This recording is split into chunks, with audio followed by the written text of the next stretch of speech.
You are now part of a social experiment. See now where my limit is. Only got no ohs. You've mentioned that part of your financial literacy was actually working in a bank and learning about the in and outs of banks and how they deal with money and infusing some of those things into how you deal with money. So, first off, why did you write this book, Think Like a Bank? And break that down for us exactly, because I think that a lot of us don't really know. Like, we think that a bank, is where you store your money and you take it out when you need to take it out. Like, we don't really know how a bank really functions. So can you really break that down for us and why you wrote your book? Sure. Think like a bank. So a bank, the reason why I named it Think Like a Bank, because, when you're dealing with your money, it's about your thought processes, right? And the bank's number one goal is to make a profit. And make a profit they do from people like you and me. And how do they make that profit? By the money that we invest in the bank, right? So that's our savings or investments that we make. And they use that money to then go and purchase what they want. So if they want to buy a new credit card, that's a financial product. They're using our money to buy what they need to buy. But then, for example, if you deposit £2,000 in your bank to save it, you're getting 1%, 2%, 3%, or whatever the percentage is at the moment with your bank interest. But if you borrow that money back, especially on a credit card, they're charging you 18.9, 24.7 for the same money. Can you imagine? So, for example, if you took out a credit card for £3,000 and a bank was charging you 21.9% interest for that card, and you was only paying the minimal payment every month, because that's what a lot of people do, that's all they can afford is a minimum payment every month. How long do you think it will take you to pay that card off? 28 years. And the interest you pay the bank for borrowing that money is £4,750. But if you was to then use that same credit card for £3,000 and you don't use any more money on that credit card, if you was to pay, so the minimum payment, say it's £80 a month. If you were to pay £80 every single month but not use that card again, that would take you 5 years to pay off that same loan, and you'd be paying £1,740 in interest. What do you say to those that are like, all right, Norma, I get it. I understand what you're saying. I don't have the money to make extra payments and to bring that down. So, me being able to take that money out from the bank and borrow that money is going to, help me right now. I need this thing right now. I don't need it in 20 years or 10 years or whatever it is. So I can distribute that I'm okay with 20 years of paying something that I need to pay for right now. Okay, so then the next thing is then, if you're going to borrow money, let's borrow the smart way. Again, think like a bank, 0% credit cards. And that's about getting and I work with people to get their credit score in a good place. And that takes time for some people, where you're in a position to get a 0% credit card from the bank. And that's how I live my life to this day, using 0% credit cards. Credit cards are my best friends, because you ain't borrowing it from a family or a friend. You ain't paying back no interest. You're using the bank's money to buy what you need. Like you said, if you need the money, if you need it right now, if you've got a 0% credit card, then that's doing it the smart way. It's about, you may want, because a lot of people think, I want this thing, I want it now. What is it that you really, is it a need or is it a want? That's what you need to check. A lot of the times it's a want more than a need. I understand if it's a need and you're not being able to get a 0% credit card, but this is the work that I do to financially educate you, to get you to a place where you can have that 0% credit card, because not only does it allow you to purchase what you want and then pay off in the agreed time scale, it can also act as your emergency fund. So, we talk about emergency funds having 3 to 6 months of your salary. For some people that ain't got a penny, how is that going to happen? But again, if you've got a 0% credit card, so I really focus on helping people to get their credit right so they can get a 0% credit card, and you've got money on your credit card, that will be your emergency fund, right? that will be able to get you out. If it's a car that's broke down or your washing machine that's broke down, you can use your 0% credit card. You're not paying any extra interest for that purchase. And then you can take your time to pay back that money. That makes sense. That makes sense. All right. So just like I know you deal with a lot of different personal experiences of people with their money and things like that. And let's say like I grew up in a state of financial trauma. My parents were always complaining about money and didn't really know where the next payment for the bill was gonna come from and mortgage and everything. And it was always a stressful thing. And now I've carried this stress and anxiety about money on within my life, and my money management is not that great.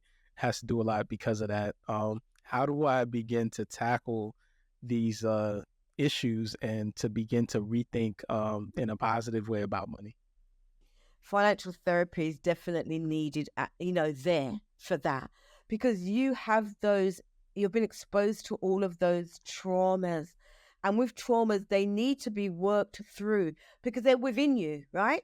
They're either in your subconscious or your conscious. And anything can trigger them at any point in time. So if it's not, if it's impacting your well-being, your quality of life, those traumas have to be worked through. And I'll give you an example. Now, there was one client I was working with. He was so angry. He was fighting back the tears because of that anger. And what had happened was that he grew up where his mum, after their evening meal, she used to lock the kitchen door. And then in the morning, I don't know what happened, but he said he used to go to school hungry. So I don't know if the kitchen door was still locked. And as a result, he was so angry with his mum. His relationship with his mum had broken down. And as a result, he just used to spend money frivolously because he's got it, he's going to spend it. He's in a relationship now, and that's affecting him and his partner because she's saying to him, why are you spending this money you're spending money we haven't got, and then you're borrowing it from me. And, after he told me that story, I said, well, can you not see what has happened in your past and it's now affecting your future? I said, I know you're so angry with your mum, but I think a conversation needs to be had with your mother.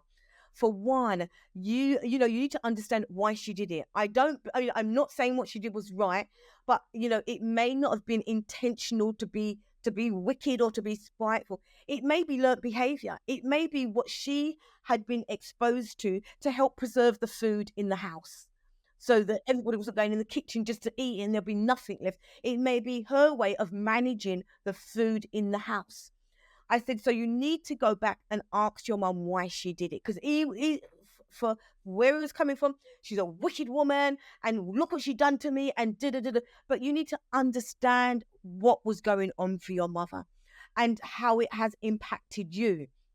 So through therapy, because there was so much anger and unforgiveness, through therapy, just exploring that and, working through that, he was able to go back and ask his mum. And it was because that's what her mum used to do to her, for her family. And the mum was quite positive about it. She said, that's what we did. And that's why we was able to have an evening meal. That's how, and he was able to share with her how he felt and what it has done to him. But at least he had understanding of why he was the way he was with his money and have that conversation with his girlfriend. And then he was able to start working on his finances. I think that is powerful, especially because a lot of people don't combine therapy with, money management and money ideology. So I think that you're bringing that to the table and being able to really seek those type of solutions from that standpoint is important. And I think something that we can all, learn from in practice. So from just another side of the spectrum, maybe you've had a client like this, an entitlement mentality, but doesn't have the money to back up that entitlement mentality. I deserve to have nice things. I deserve to go out on vacation every month, every year, whatever it is, regardless of whether I can afford it or not. I got one life to live. You only live once. I got to enjoy myself. Money doesn't, money is just money. It's not even real. Like, I want to enjoy my life, but they're not doing well financially. Like how do they restructure their mind state to be able to deal with that idea? I know you mentioned in your book too, like lions don't eat grass, right? Um, you've mentioned too that people should be able to get nice things and this and that and the third. But how do you find that balance, and what is your mind state? What should your mind state be like so that you don't overindulge? For sure. I mean, there was one client I was working with, and he was flying out his girlfriend to Paris for lunch. But then after that, he's coming into my consulting room, all depressed and stressed out, saying, he's got a good job, he's earning good money, he can't understand where his money's going to. It's like there was disconnection. It's like, are you crazy? You don't know where your money's going to. Do you know what I mean? And so I get that entitlement mentality, and I say to people, being a single parent, I really didn't want, some people say they had to live on beans on toast, or no. I was a single parent. We was eating proper food every day. Chicken, if I bought a chicken and I roasted it on Sunday, then we'd have some of that chicken on Monday. Come Tuesday, I'd slice off some of that chicken and make chicken fried rice. Do you know what I mean? I'm making it work for us to have wholesome meals. So I don't believe in you have to scrimp back, but it's doing it the right way. For example, being financially educated, using your credit. If you're going to use credit, have a 0% credit card, or get your finances in order that you can get that 0% credit card. So it's not affecting you. I'm not saying don't have this and don't have that, but you have to understand. People don't understand money, and they don't understand how money should be used. So, I work with a lot of millennials, and I've got 3 millennials myself. They want to all live that Instagram lifestyle, right? But at the detriment of their mental health. Because yes, for a woman, she has to get the hair on, she has to get the eyelashes, the nails, the outfit. Then they're not even, the Uber to the venue, to the restaurant, and they're not going to McDonald's or whatever, Wendy's. They're going to the high end. So all of that costs money, and that could be a big chunk of your salary. So when everything's gone out, a week later, you're broke, busted, and disgusted. Just stressed out, and you don't know what to do. That's all this mindset mentality, entitlement mentality. So I say to them, I'm not saying don't do what you're doing, but let's get this education of what you need to do to live that lifestyle. And then for them, like, how do I budget myself, without having to eat grass, as you would say? Okay, so I mean, it's a budgeting is combined of skills and techniques. If it was just as simple as your income and expenditure, everybody would be doing it and there wouldn't be an issue, right? And that's what my boot camp is. I take them through the skills and techniques. There's layers to budgeting to get it right. So you can identify, when you have a functioning budget, a budget that really is showing you exactly what's happening with your money, where it's going, when it's going, how it's going, you are now financially empowered. Because empowerment is about control, being in control. And that's why I help you, take control, because people ain't got control of their money. They're using it they have no regard of how they're using their money. They've got no plan, financial plan, no structure. So it's chaotic. And so, getting taking order of your money. Once you know exactly where your money's going and where you're assigning your money to, you're in control of it. You'll have that financial peace, regardless of if you have a little bit of money or a lot of money. So every day I'm going hard. I'm talking business, bank accounts, and credit cards. And somehow we defeat the odds and making sure that no one's starved illegal or you had a job.